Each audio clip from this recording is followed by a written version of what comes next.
ప్రార్థన చేసుకుందాం. పరలోకమందున్న మా కన్న తండ్రి, మమ్మలను మిక్కిలిగా ప్రేమించిన మా గొప్ప దేవ, మీకు వందనములు, స్తోత్రములు తెలియజేయచ్చు. మీరిచ్చినటువంటి మహాకృపను బట్టి ఈ సమయమందు మీ పాద సన్నిధానానికి విజ్ఞాపనం చేసుకొని, మీ యొక్క మాటలను ధ్యానింపవలసి ఉండగా, మీ యొక్క సహాయాన్ని దయచేయండి తండ్రి. చెప్పుచున్న నాకు మీ యొక్క ఆలోచననిచ్చి, వినుచున్న పిల్లలందరికీ వినగలిగే చెవులు, గ్రహించగలిగే మనసును దయచేయమని కోరుకుంటూ, క్రీస్తు నామమున ఈ చిన్ని ప్రార్థన మనవులు సమర్పించి వేడుకుంటున్నాము తండ్రి. ఆమేన్. దేవుడిచ్చినటువంటి మహాకృపను బట్టి దేవాది దేవునికి మొదటగా లోకరక్షకుడైన యేసుక్రీస్తు వారి నామమున శుభములు, వందనములు తెలియజేయచ్చు.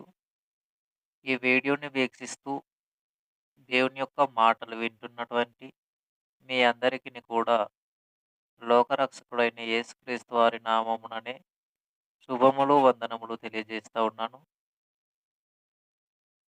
గడిచినటువంటి దినాలలో అనేకమైనటువంటి పాఠ్యాంశములు, అనేకమైనటువంటి సంగతులు, చాలా విషయాలు మనము పరిశుద్ధ గ్రంథంలో నుండి నేర్చుకోవటం అనేది జరిగింది.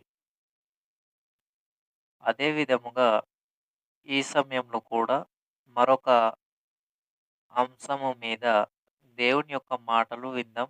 దేవుని యొక్క మాటలు నేర్చుకుందాం. నేరుగా టైటిల్ సందేశంలోనికి మనం వెళదాం. ఈరోజు మన టైటిల్ లేదా ఈరోజు మన అంశము, ఈరోజు మన పాఠ్యాంశము ఏమిటి అనంటే, అపోస్తలుల బోధలో సంఘ విశ్వాసులు. అపోస్తలుల బోధలో సంఘ విశ్వాసులు పార్ట్ 1 లేదా రెండవ భాగం కాదు, మొదటి భాగం. రెండవ భాగం కాదండి, ఇది మొదటి భాగము. అపోస్తలుల బోధలో సంఘ విశ్వాసులు మొదటి భాగం. ఈ మొదటి భాగంలో కొన్ని సంగతులు మాత్రమే మనము ఆలోచన చేద్దాం. అపోస్తలుల బోధలో సంఘ విశ్వాసులు పార్ట్ 1 మొదటి భాగము.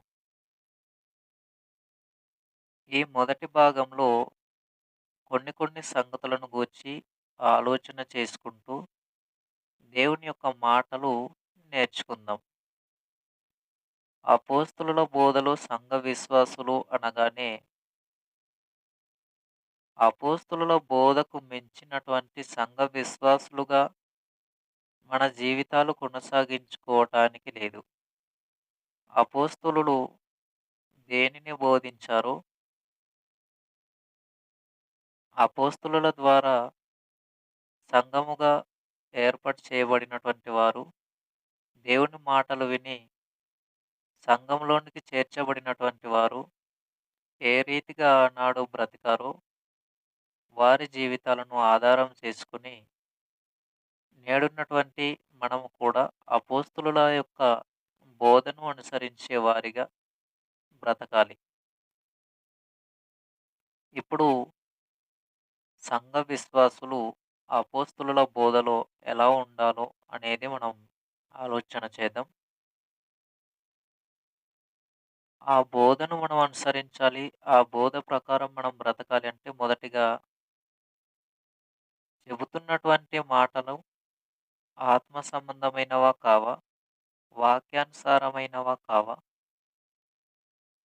దేవునికి అనుకూలమైనటువంటి మాటలా కావా? పరిశుద్ధ గ్రంథంలో ఉన్నది ఉన్నట్టుగా చెప్పబడుతున్నటువంటి మాటలా కాదా అని మనము జాగ్రత్తగా ఆలోచించే వారిగా ఉండాలి. సంఘ విశ్వాసులైనటువంటి వారు. అపోస్తలుల బోధలో సంఘ కాపరులు అనేది తరువాత భాగంలో మనం ఆలోచన చేద్దాం. ఇది మొదటిగా అపోస్తలుల బోధలో సంఘ విశ్వాసులు ఎలా ఉండాలి? ఏ క్రమంలో ఎదగాలి అనేటటువంటి సంగతులు కొన్ని సంగతులు మాత్రమే ఈ మొదటి భాగంలో మనం నేర్చుకుందాం. ఇప్పుడు వాక్యంలో నుండి మనం ఆలోచన చేయగలిగే ముందు, మనము చెప్పబడుతున్నటువంటి మాటలు వినేటప్పుడు చాలా జాగ్రత్తగా వినాలి.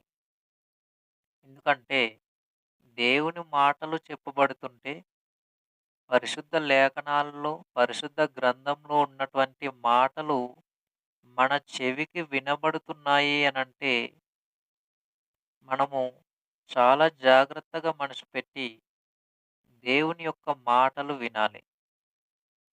అలా మనము వినగలిగితే గనుక, దేవుని యొక్క మాటలు మన హృదయంలో ఉండటానికి అవకాశము అనేది ఉంది.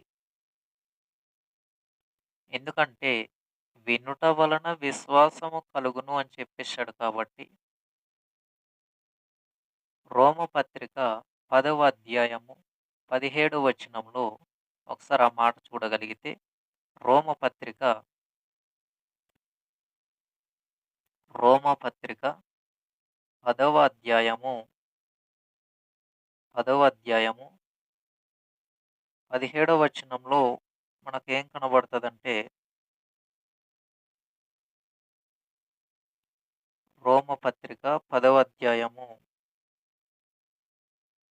17వ వచనంలో మనము జాగ్రత్తగా చూడగలిగితే ఇక్కడ, కాగా వినుట వలన విశ్వాసము కలుగును. వినుట క్రీస్తును గూర్చిన మాట వలన కలుగును. అంటే వినుట వలన విశ్వాసము కలుగును అని చెప్పేశాడు. మనం వింటున్నటువంటి ఆ మాట మన యొక్క జీవితంలో విశ్వాసాన్ని కలుగజేసేటటువంటి మాటయై ఉండాలి. ఆ మాటను మనం వింటున్నప్పుడు మనకు విశ్వాసం కలగాలి. వినుట వలన విశ్వాసము కలుగును. అది క్రీస్తును గూర్చిన మాట వలన కలుగునని చెప్పేసాడు. అంటే క్రీస్తును గూర్చినటువంటి మాటలు మనం వింటున్నప్పుడు మనకు విశ్వాసం అనేది కలగాలి అని చెబుతున్నాడు. క్రీస్తును గూర్చిన మాటలే మనం వింటున్నామా? క్రీస్తును గూర్చి కాకుండగా ఇతర మాటలు కూడా మనం వింటున్నామా? క్రీస్తును గూర్చిన మాటలు వింటే మనకు విశ్వాసం. క్రీస్తును గూర్చిన మాటలు వింటే మనకు విశ్వాసం. క్రీస్తును గూర్చిన మాటలు కాకుండా ఇతర మాట ఏది వినినా కూడా మనకు విశ్వాసం అనేది కలుగదు. కాబట్టి క్రీస్తును గూర్చినటువంటి మాట మనము వింటున్నప్పుడు చాలా జాగ్రత్తగా వినాలి.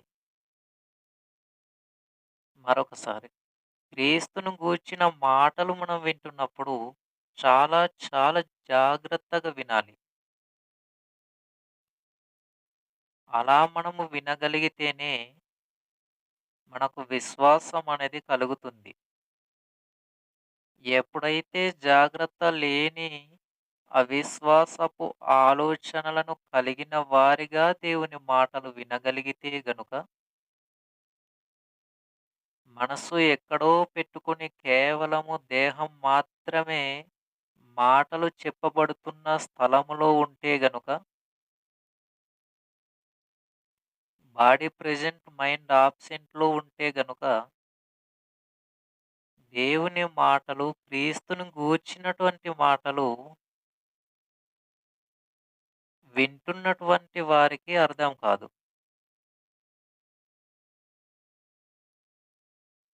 కాబట్టి మీరేమి వినుచున్నారో జాగ్రత్తగా చూచుకొనుడి అని చెప్పేశాడు. మార్కు సువార్త. మార్కు సువార్త 4వ అధ్యాయం. మార్కు సువార్త 4వ అధ్యాయము మనం జాగ్రత్తగా చూడగలిగితే, మార్కు సువార్త 4వ అధ్యాయము 4వ వచనములో మనం చూడగలిగితే గనుక, మార్కు సువార్త 4వ అధ్యాయము 4వ వచనంలో మనకొక మాట కనబడుతుంది చూడండి. మరియు ఆయన, మీరేమి వినుచున్నారో జాగ్రత్తగా చూచుకొనుడి. మీరెట్టి కొలతతో కొలుతురో మీకును అట్టి కొలతతోనే కొలవబడును. మరీ ఎక్కువగా మీకియ్యబడును. అంటే ఇక్కడ ప్రారంభంలో 24 వచనంలో మనం చూస్తా ఉన్నాం. మరియు మీరు అంటే అక్కడ క్రీస్తు వారు చెబుతూ, మీరేమి వినుచున్నారో జాగ్రత్తగా చూచుకొనుడి అని చెప్పాడు. జాగ్రత్తగా చూసుకోవలసినటువంటి అవసరత ఏమొచ్చింది వింటున్నవారు? చెప్పేవారు కదా జాగ్రత్తగా చూసి మరి చెప్పాలి. లేదా బోధించేవారు కదా జాగ్రత్తగా చూసుకొని బోధించాలి. మరి వింటున్నవారు కూడా అదే జాగ్రత్త కలిగి ఎందుకు వినాలని చెప్పాడు అనంటే, కేవలము బోధించేవారే జాగ్రత్తగా చూసి, గ్రహించి, అర్థం చేసుకొని, ప్రార్థన పూర్వకంగా దేవునితో సహవాసమును కలిగి ఉండి సిద్ధపడాలి. అటు తరువాతనే సంఘంలో చెప్పాలి లేదా బోధించాలి. కేవలము బోధించే బోధకులు లేదా సంఘ కాపరులు మాత్రమే ఏమి బోధిస్తున్నారో జాగ్రత్తగా చూసుకొనుడి అని ఇక్కడ చెప్పట్లేదు కానీ, వింటున్నటువంటి వారికి చెబుతున్నాడు. వింటున్నటువంటి వారికి ఏమని చెబుతున్నాడు అనంటే, మీరేమి వినుచున్నారో జాగ్రత్తగా చూచుకొనుడి అని చెప్పేసాడు. అంటే వింటున్నటువంటి వారికి తెలియజేస్తూ, మీరేమి వింటున్నారో జాగ్రత్తగా చూసుకొనుడి అని చెప్పాడు అనంటే, జాగ్రత్త అనే పద ప్రయోగం అక్కడ జరిగింది అనంటే, వింటున్నటువంటి వారిలో కూడా ప్రమాదము వెళ్ళిపోయే అవకాశం ఉంది. అలా అని వినేవారిలో ప్రమాదం ఉంది అని కాదక్కడ. వింటున్నటువంటి వారిలో ప్రమాదం ఉంది అని చెప్పట్లేదక్కడ. బోధించే వారిలోనే బోధించే వారిలోనే లేనిది ఉన్నట్టుగా బోధించే విధము ఉండొచ్చు. ఉన్నది లేనట్టుగా బోధించే విధము కూడా ఉండొచ్చు. అందుకని ఏం చెబుతున్నాడు? మీరేమి వింటున్నారో జాగ్రత్తగా చూచుకొనుడి. అలా చూసుకోవాలంటే కేవలము బోధించే బోధకులకే కాదు, సంఘ కాపరులకే కాదు గాని, సంఘ విశ్వాసులైనటువంటి వారందరికీ కూడా వాక్యము నేర్చుకోగలిగినటువంటి వారై ఉంటేనే బోధించేవారు, సంఘ కాపరులు, సంఘం మధ్యన సంఘ విశ్వాసులకు ఎలా బోధిస్తున్నారో అనేటటువంటిది అర్థమవుతుంది. అది వాక్యానుసారమా? కాదా? అనేది అర్థమవుతుంది. అలా గ్రహించే వారిగా ఉండగలిగితేనే, మీరేమి వినుచున్నారో జాగ్రత్తగా చూసుకొనుడి అని చెప్పిన క్రీస్తు వారి మాట వింటున్నటువంటి వారికి అర్థమవుతుంది.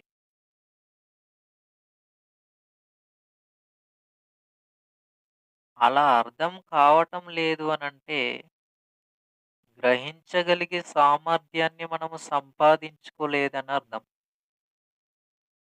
వాక్యమును మనము పరిశీలన చేయటము లేదు అని అర్థం. కాబట్టి వింటున్న వారికి చెబుతున్నాడు, మీరేమి వినుచున్నారో జాగ్రత్తగా చూచుకొనుడి. అంటే కొన్ని సందర్భాలను బట్టి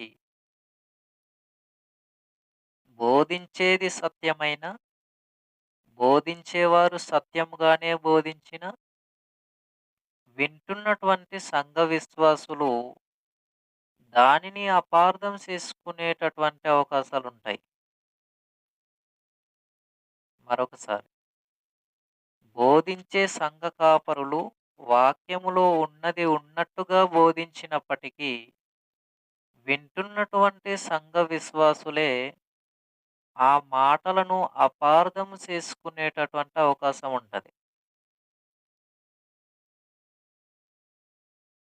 కాబట్టి ఉన్నది ఉన్నట్టుగానే మనకర్థం కావాలంటే, వాక్యమును జాగ్రత్తగా పరిశీలన చేసేటటువంటి సంఘ విశ్వాసులై ఉండాలి. సంఘ విశ్వాసుల కోసం మాత్రమే ఈ యొక్క ప్రస్తుతానికి మొదటి భాగంలో మనం నేర్చుకుంటున్నాం. ఈ సంఘ విశ్వాసులకు సంబంధించిన సందేశాలు అనంతరమున బోధకులైనటువంటి వారు కూడా అపోస్తలుల బోధలో కొనసాగాలి, ఉండాలి అనేటటువంటిది మనము నేర్చుకుందాం. వింటున్నటువంటి వారు ఎవరు అంటే విశ్వాసులు. ఈ విశ్వాసులు ఎలా ఉండాలంటున్నాడంటే, మీరేమి వింటున్నారో జాగ్రత్తగా చూసుకొనుడని చెప్పారు క్రీస్తు వారు కాబట్టి, అలా గ్రహించగలిగే సామర్థ్యాన్ని కలిగి ఉండాలి. లోకంలో అనేకమైనటువంటి మాటలు మాట్లాడుతున్నప్పుడు, ఆ మాటలు మనకు చాలా సింపుల్‌గా, చాలా సులభముగా అర్థమవుతాయి. ఒక మాట మాట్లాడితే చాలు, ఆ మాట మనం చాలా ఈజీగా గుర్తుపట్టగలిగి, దానిని చాలా సులభముగా మనము అర్థం చేసుకోగలుగుతా ఉంటాం. దీనిని మనసులో పెట్టుకొని, మనం ఇప్పుడు ఆత్మ సంబంధమైనటువంటి దేవుని మాటలను గూర్చి ఆలోచించినప్పుడు కూడా, ఆ లోక సంబంధమైన మాటలు గ్రహించిన దానికంటే, లోక సంబంధమైనటువంటి మాటలు మనం అర్థం చేసుకున్నటువంటి దానికంటే, ఆత్మ సంబంధమైనటువంటి మాటలను గ్రహించే వారై ఉండాలి. జాగ్రత్తగా చూసుకొనుమని చెప్పాడు అనంటే ప్రమాదముంది అని అర్థం. ఎలాంటి ప్రమాదముంది అంటే ఆత్మను నరకానికి తీసుకువెళ్ళేటటువంటి ప్రమాదమనేది ఉంది. అది బోధ వలన ఉందా అనంటే తప్పకుండగా ఉంది. 100% ఉంది. కాబట్టి వింటున్నటువంటి వారు వాక్యమును పరిశీలన చేయగలిగేటటువంటి వారిగా ఉండాలి. వాక్యమును దినదినము చదివేటటువంటి వారిగా, ఆ మాటలను ధ్యానించేవారిగా, తమ హృదయాలలో ఆ మాటలు ఉండేటట్టు చూసుకునేవారిగా, వాక్యానుసారమైనటువంటి జీవితాలు కలిగిన వారిగా, వాక్యమును తమ హృదయాలలో పెట్టుకొని, తమ యొక్క జీవితాలను దేవునికి సమర్పించి, వాక్యానుసారమైనటువంటి జీవితాలు కలిగి, దేవునిలో కొనసాగుతున్నటువంటి సంఘ విశ్వాసులై ఉండాలి. అలా ఉండగలిగితేనే, అలా బ్రతుకుతూ ఉన్నటువంటి వారికే సంఘ కాపరి ఏ విధముగా బోధిస్తున్నారు అనేటటువంటిది గుర్తించగలిగే అవకాశం అనేది ఉంది.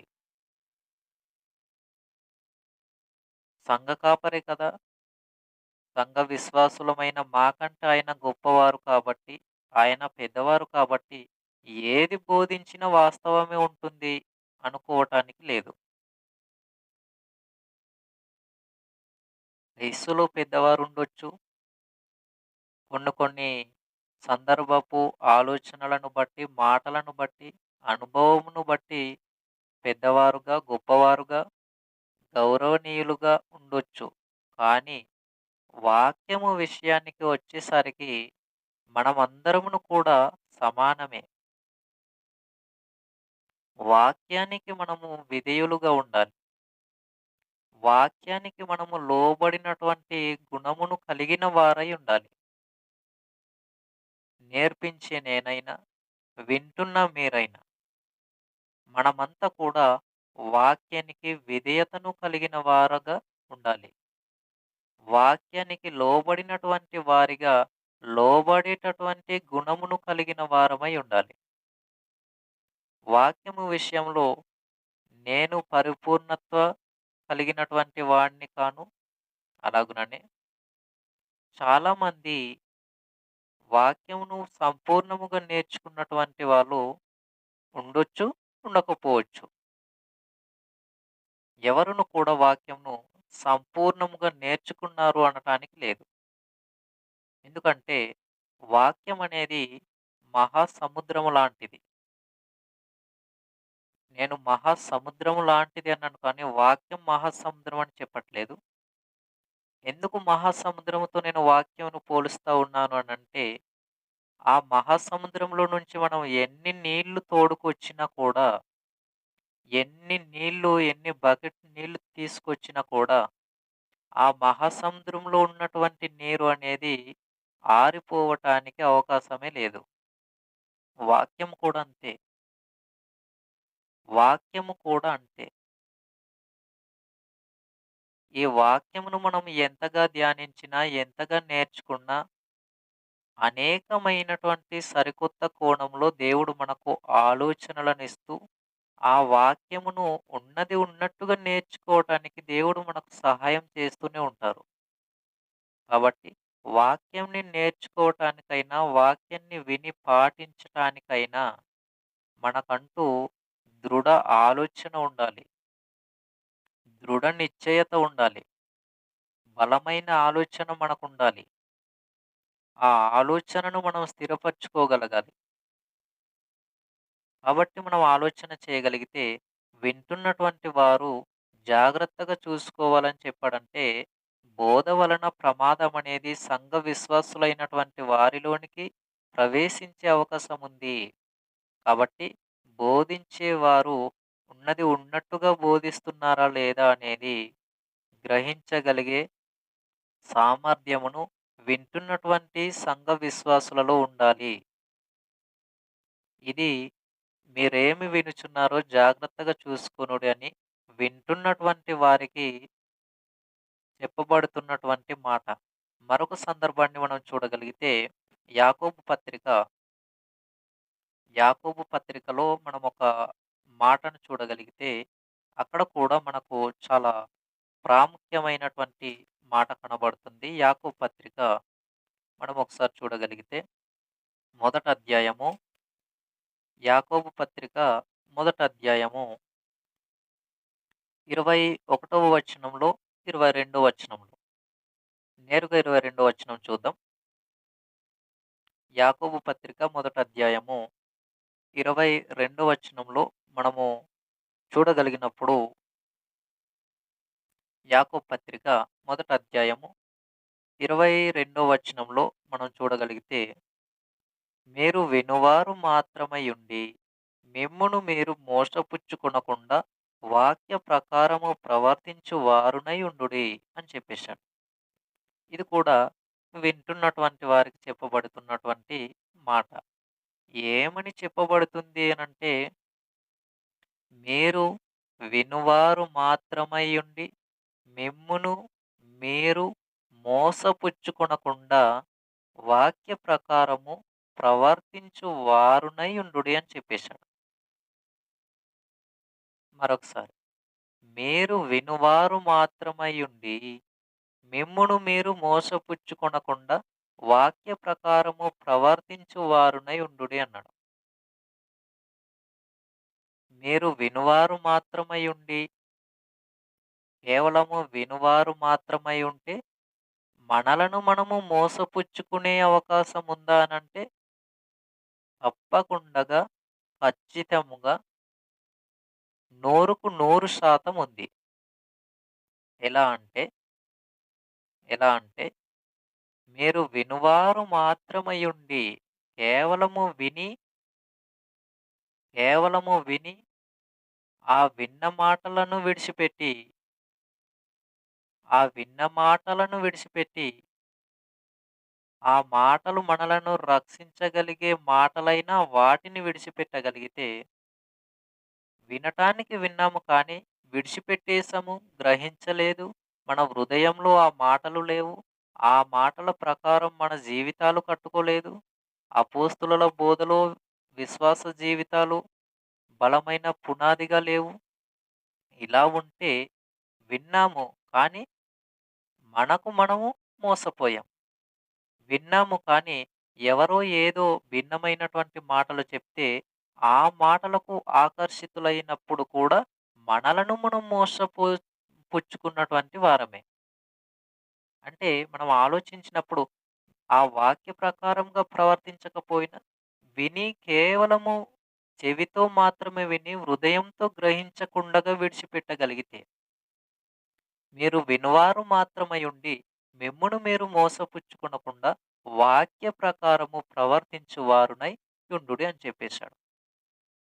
ఆ వింటున్నటువంటి మాటలు ఎలా ఉండాలి అంటే, క్రీస్తును గూర్చిన మాటలు, ఆత్మ సంబంధమైన మాటలు మాట్లాడుతున్నప్పుడు, ఆ మాటల ద్వారా మన హృదయాలు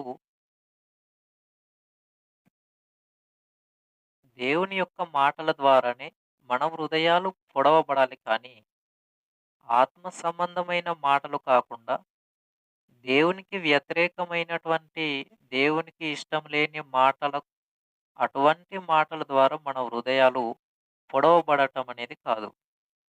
ఫర్ ఎగ్జాంపుల్ మనం ఆలోచన చేయగలిగితే, ఎటువంటి మాటల ద్వారా మన యొక్క హృదయాలు గాయపరచబడాలో, మన హృదయాలు నొచ్చుకోవాలో, మన హృదయాలనేవి దేవుని యొక్క మాటలతోనే నొచ్చుకోవాలి, లేదా పొడవబడాలి, గాయపరచబడాలి అనటానికి ఒక ఎగ్జాంపుల్ చూద్దాం. ఎగ్జాంపుల్ మాత్రం మనకు అర్థం కావడానికి ఒకసారి అపోస్తలుల కార్యములు 2వ అధ్యాయము ఎగ్జాంపుల్ కూడా నేను వాక్యంలో నుండి చూపిస్తాను మనకు అర్థం కావటానికి. ఎందుకంటే దేవుని యొక్క మాటలు మనకు అర్థం కావాలంటే కొన్ని కొన్ని సందర్భాలను బట్టి ఎగ్జాంపుల్ అనేది చాలా అవసరం. అందును బట్టి ఈ సమయంలో ఒక ఎగ్జాంపుల్ పరిశుద్ధ గ్రంథంలో నుండే అపోస్తలుల కార్యములు 2వ అధ్యాయము 36, 37 వచనాల్లో మనం చూడగలిగితే, అపోస్తలుల కార్యములు 2వ అధ్యాయము 36, 37 వచనాల్లో మనము ఇక్కడ జాగ్రత్తగా చూడగలిగితే మనకొక చాలా ప్రాముఖ్యమైనటువంటి మాట ఒకటి మనకు కనబడతది. ఇక్కడ చూద్దాం. మీరు సిలువ వేసిన ఈ యేసునే దేవుడు ప్రభువుగాను, క్రీస్తుగాను నియమించెను. ఇవి ఇశ్రాయేలు వంశమంతయు రూఢిగా తెలుసుకొనవలెనని చెప్పెను. 37 వచనంలో, వారు ఈ మాట విని హృదయంలో నొచ్చుకొని, సహోదరులారా మేమేమి చేతుమని పేతురునడగగా పేతురునడగగా అపోస్తలులను అడగగా, అంటే ఇక్కడ జరిగినటువంటి సందర్భాన్ని మనం జాగ్రత్తగా చూడగలిగితే, పేతురు గారు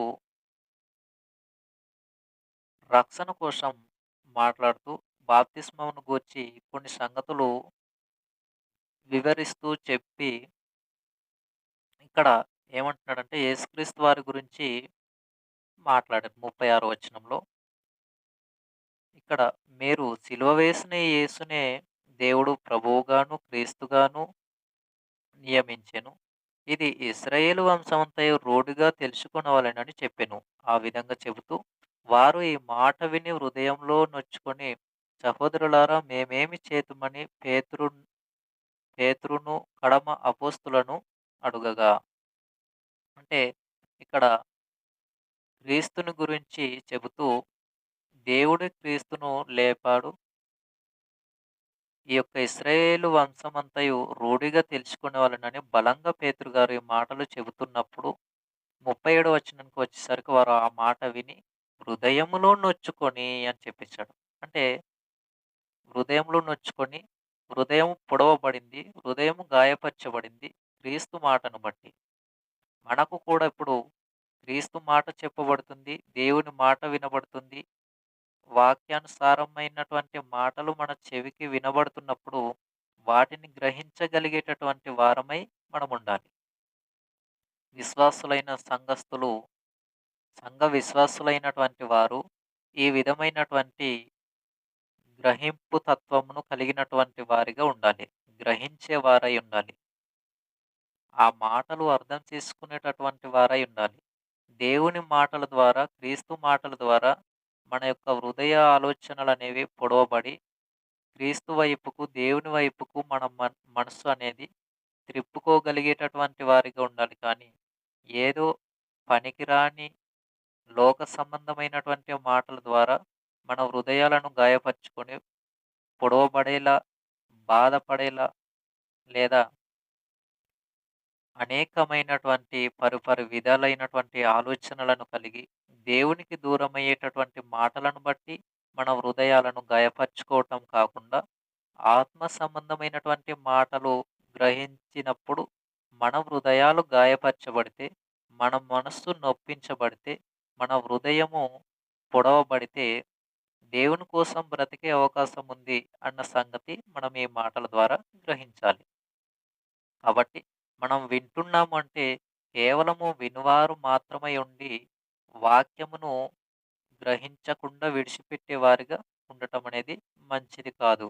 వాక్యాన్ని గ్రహించే వారిగా, వాక్య ప్రకారం బ్రతికే వారిగా, వాక్యంలో మన జీవితాలు కట్టుకునే వారిగా ఎదగాలి అనేది దేవుడు తన వాక్యం ద్వారా అనేకమైనటువంటి మాటలు తెలియజేశారు. కాబట్టి వింటున్నటువంటి మనమందరము కూడా చాలా జాగ్రత్తగా దేవుని యొక్క మాటలు గ్రహించేవారయుండి, మనసు దేవునిపై పెట్టి, దేవుని యొక్క మాటలు వినే ప్రయత్నాన్ని చేయాలి. ఎందుకంటే, అనేకమైనటువంటి అబద్ధ బోధ అనేది వచ్చేసింది. అనేకమైన అబద్ధ బోధకులనే వాళ్ళు వచ్చేసారు. సత్యాన్ని సమాధి చేస్తున్నారు. అసత్యాన్ని స్థాపిస్తా ఉన్నారు. కాబట్టి, అటువంటి అసత్య బోధను బోధించే వారిని మనము గుర్తించి, ఎవరు సత్యాన్ని బోధిస్తున్నారో, ఎవరు అసత్యాన్ని బోధిస్తున్నారో అనేటటువంటి దానిని గుర్తించే సామర్థ్యాన్ని కలిగినటువంటి సంఘ విశ్వాసులుగా ఉండాలని నేను తెలియజేస్తున్నాను. చివరికి ఒక మాట చూసుకుందాం. యోహాన్ గారు వ్రాసినటువంటి మొదటి పత్రిక, యోహాన్ గారు వ్రాసినటువంటి మొదటి పత్రిక 4 అధ్యాయము మొదటి వచనం నుండి మనం చూడగలిగితే, యోహాన్ గారు వ్రాసినటువంటి మొదటి పత్రిక 4 అధ్యాయము మొదటి వచనం నుండి ఇక్కడ ప్రియులారా, అనేకులైన అబద్ధ ప్రవక్తలు లోకంలోనికి బయలువెళ్ళి ఉన్నారు గనుక ప్రతి ఆత్మను నమ్మక, ఆయా ఆత్మలు దేవుని సంబంధమైనవో కావో పరీక్షించుడి అని చెప్పేశాడు. అంటే ఈ పత్రిక ఎవరికి వ్రాయబడింది అంటే, సంఘ విశ్వాసులైనటువంటి వారికే పత్రిక వ్రాయబడింది. సంఘ విశ్వాసులైనటువంటి వారికి పత్రికను వ్రాసినటువంటి వారెవరు అనంటే, యోహాను గారు వ్రాసారు.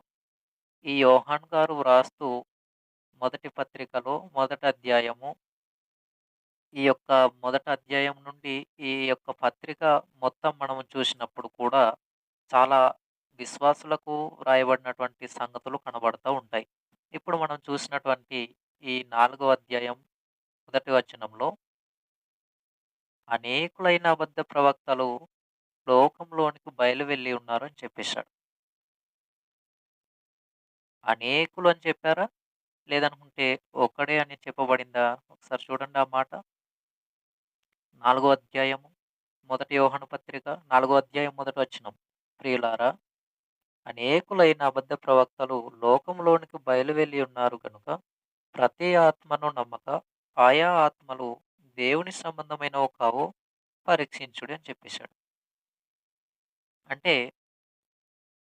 అనేకమైనటువంటి అబద్ధ బోధకులు, లేనిది ఉన్నట్టుగా చెప్పేవాళ్ళు, ఉన్నది లేనట్టుగా చెప్పేవాళ్ళు, వాక్యంలో ఉన్నదానిని తీసేసేవాళ్ళు, వాక్యంలో లేని దానిని వాక్యంలో ఉంది అని వాక్యంలోనికి జోడించి, వాక్యంలోనికి తీసుకొచ్చి బోధించేవాళ్ళు, వాక్యంలో ఒకటుంటే మరొకటి మాట్లాడేవాళ్ళు, వాక్యంలో చదివేది కరెక్ట్‌గానే చదివినా, బోధించే విధానంలో వాక్యంలో లేని దానిని బోధించేవారు.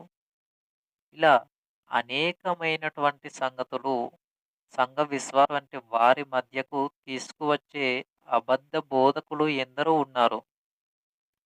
అనేకులైన అబద్ధ బోధకులు లోకంలోనికి బయలు వెళ్లి ఉన్నారని చెప్పేశాడు. ఈ పత్రిక రాసేసరికి అనేకులైనటువంటి అబద్ధ బోధకులు వచ్చేసారు అని యోహాను గారు రాస్తారు అనంటే, నేటికి కూడా అనేక మంది ఉన్నారు. కాబట్టి ఏవి దేవుని సంబంధమైనవో, ఏవి దేవుని సంబంధమైన ఆత్మలు కావో అని పరీక్షించాలి. ప్రతి ఆత్మను నమ్మక అని చెప్పేసాడంతే. ప్రతి ఆత్మను నమ్మక, ఆయా ఆత్మలు దేవుని సంబంధమైనవో కావో పరీక్షించుడి అని చెప్పేసాడు.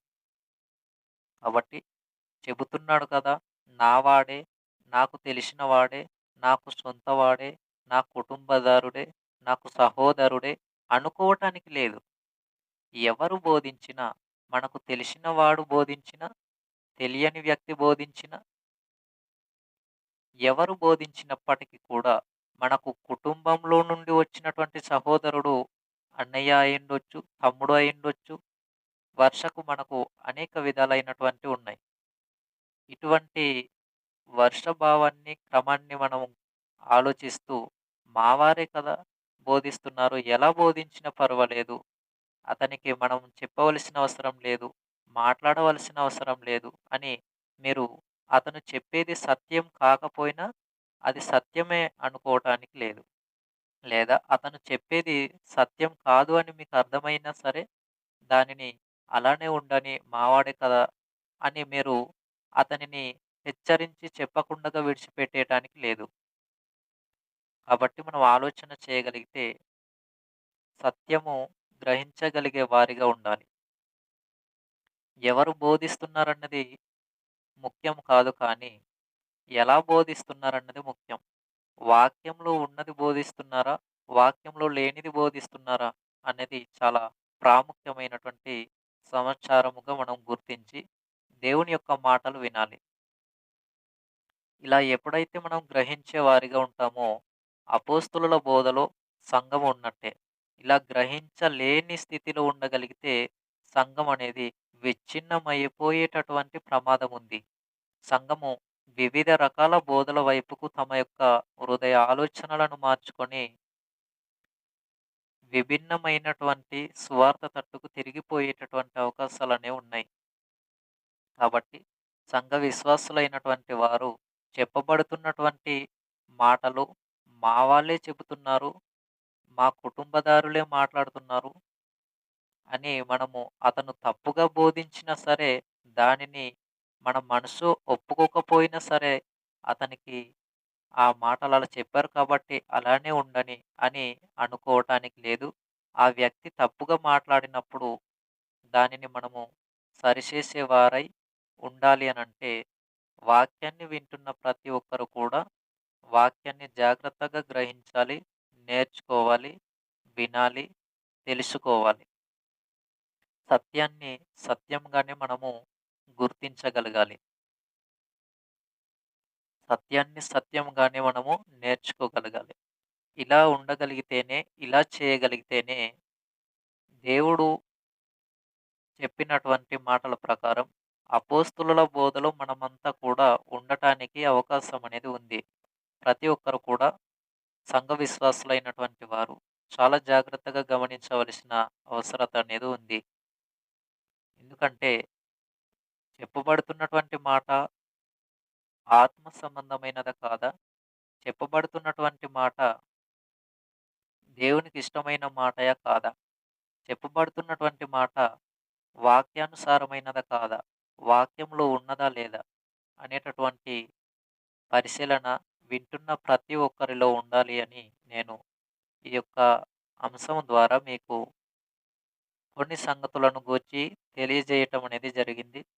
ప్రతి ఒక్కరు కూడా ఇటువంటి పరిజ్ఞానంను కలిగిన వారై, దేవుని యొక్క మాటలను జాగ్రత్తగా అర్థం చేసుకునేటటువంటి వారై, వాక్యాన్ని పరిశీలించే వారై ఉండాలని సంఘ విశ్వాసులైనటువంటి వారందరికిని కూడా ప్రేమపూర్వకంగా ఈ మాటల ద్వారా మీకు తెలియజేస్తూ ఈ సమయమందు ముగించుకునే ముందుగా మనము దేవుని చిత్తమైతే వచ్చేటటువంటి వారానికి రెండవ భాగమును గూర్చి నేర్చుకుందాం. ఈ యొక్క సమయంలో అనేకమైనటువంటి మాటలు మీ మధ్యన నేను తెలియపరిచాను కాబట్టి, చెప్పబడినటువంటి మాటలు కూడా నన్ను ఫాలో చేస్తున్న వాళ్ళు కానీ, నాకున్నటువంటి సబ్‌స్క్రైబర్స్ కానీ, ఇతను నావాడే, నా కుటుంబదారుడే, నా సహోదరుడే అని కాకుండా, నేను చెప్పినటువంటిది వాక్యంలో ఉన్నదా లేదా? వాక్యము ఉన్నది ఉన్నట్టుగానే నేను చెప్పానా లేదా అని వింటున్న ప్రతి ఒక్కరు కూడా జాగ్రత్తగా గ్రహించి, మీరు కామెంట్ రూపంలో నాకు తెలియపరచవలసినదిగా కోరుకుంటూ, ఈ సమయమందు ముగింపు ప్రార్థన చేసుకుందాం. అందరూ ఏకీభవించగలిగితే ముగింపు ప్రార్థన చేసుకొని ముగించుకుందాం. పరలోకమందున్న మా కన్న తండ్రి, మమ్మలను మిక్కిలిగా ప్రేమించిన మా గొప్ప దేవ, ఈ యొక్క సందేశ ప్రారంభం మొదలుకొని సందేశమంతట్లో తండ్రి, మీ యొక్క మాటలను వివరించుటయందు మీరు మాకు తోడుగా ఉండి, నడిపించి, సహాయం చేసినందుకై మీకు వందనములు తెలియజేయుచు, చెప్పబడిన ప్రతి మాట తండ్రి తమ తమ జీవితాలలో వారు సంఘ విశ్వాసులైనటువంటి వారందరూ కూడా ఆధారం చేసుకొని బ్రతకటానికి, మీలో ఎదగటానికి, మీలో ఫలించటానికి మీ యొక్క సహాయమును దయచేయండి. ఉన్నతమైనటువంటి మహాజ్ఞానమును కలిగిన వారై, ఇదిగో తండ్రి, మీకు ఇష్టమైన జీవితాలు కలిగి బ్రతకటానికి మీరే కృప చూపించండి, నడిపించండి. ఇదిగో తండ్రి, ఏది అబద్ధ బోధ, ఏది సత్యమైన బోధవో అని జాగ్రత్తగా గ్రహించగలిగే మనస్సును కలిగిన వారై, సంఘ విశ్వాసులందరూ కూడా సిద్ధపడటానికి, వింటున్న ప్రతి ఒక్కరి ఆత్మీయ మనోనేత్ర జీవితాలను తండ్రి మీరే వెలిగించండి, మీరే తెరవండి. ఇదిగో తండ్రి, సత్యాన్ని సత్యముగానే నమ్మగలిగే సామర్థ్యమును, ఉన్నది ఉన్నట్టుగానే నమ్మగలిగే సామర్థ్యమును, అటువంటి గొప్ప మనసును ప్రతి ఒక్కరికి తండ్రి, ప్రతి విశ్వాసికి మీరు అనుగ్రహించి నడిపించండి. మా ప్రాణం పోకడం మీ ప్రియ కుమారుడైన క్రీస్తు వాని యొక్క రెండో రాకడ ఆలస్యమైతే, మరలా మేము ఏ విధంగా కలుసుకొని మీ యొక్క మాటలు వినటానికి, ధ్యానించుకోవటానికి, ఇదిగో తండ్రి మీ యొక్క సహాయమును మాకందరికీ దయచేయమని కోరుకుంటూ, క్రీస్తు నామమున ఈ చిన్ని ప్రార్థన మనవులు సమర్పించి వేడుకుంటున్నాము తండ్రి. ఆమేన్.